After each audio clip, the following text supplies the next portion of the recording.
Good evening. Thanks for joining us tonight. I'm Rochelle Murcia in for Jim Scott. And I'm Tammy Melchuk. Our top story. Cal State universities have been hit hard by budget cuts, and now they are bracing for more. CSUB's president will host a forum tomorrow to discuss the possibility of deeper cuts and the unique situation of having to prepare for them.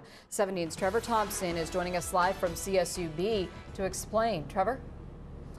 Yeah, Tammy, this time around, CSUB stands to lose about $5.5 million in state funding for the next school year, but that's only if voters in the November elections don't approve an increase in sales tax and income tax on high-wage earners as proposed by Governor Jerry Brown. The governor, of course, relying on that extra funding to help fund schools, but as I mentioned, that vote wouldn't happen until November, right smack in the middle of the school year. So right now, CSUB leaders are banking on the fact they won't have that $5.5 million. We have been, unfortunately, for several years in the mode of plan for the worst and hope for the best. And it's a very uncertain and unpredictable time to be in. On top of a slew of cuts in recent years, CSUB is looking at $5.5 million more in cuts during the middle of next school year. Now, administrators have the unenviable task of slashing more programs, classes, and perhaps even jobs. We are spending about 84% of our budget on personnel.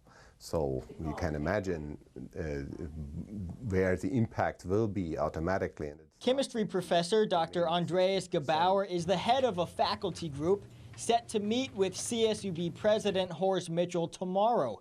The two sides are going to discuss budgetary issues before the president hosts a public forum where he'll give a status update on the school's finances and possible cuts. Our large proportion of our budget is spent on people, so therefore, of course, people are afraid.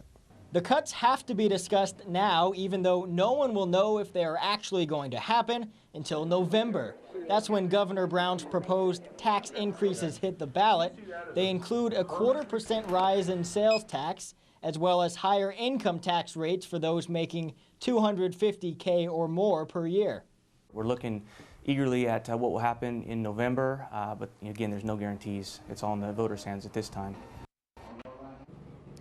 Now, that public forum on CSUB's finances hosted by President Horace Mitchell is going to take place tomorrow at noon right here at the Student Union on CSUB's campus. Reporting live, I'm Trevor Thompson, 17 News. All right, thanks, Trevor.